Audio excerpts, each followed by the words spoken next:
2 weeks after I get back from the Stampede, my transmission locks up on the way home from work. As you can see, it's got a little damage to the case there where this piece of my high gear came flying out like a bullet. Found that resting on the fender bracket back here.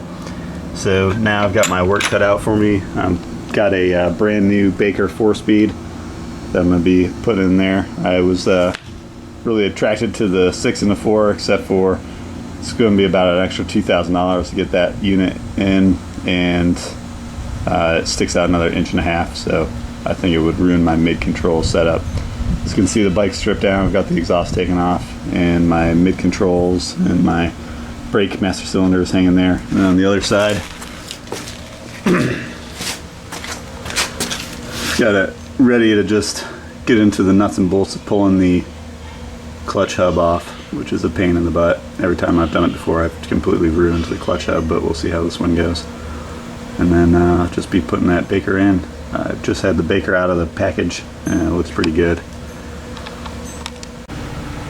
So that's the Baker 4-speed installed at long last. It's taken me about a week of working every day after work to get that thing in there. As usual, when you take apart an old bike, you find a lot of broken stuff that needs to be addressed.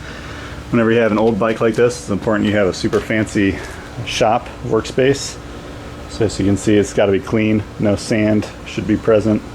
And then as you can see, my facility is pretty state-of-the-art. I've got the metal working shop over here. As you can see, my workbench right here is a 4x4. That's where I do my brackets and stuff like that.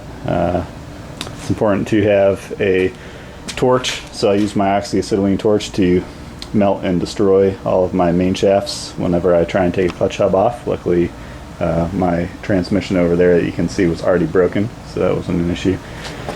As it stands right now, the left-hand side of the bike is the only thing that's still taken apart, because I plan on, it's actually got a problem where, I don't know, I can't quite figure it out, but I can't move my clutch lever forward, so I think that my Primo is just jammed up in there somehow. So I figure starting the bike will either totally break it or free it up so it starts to work right.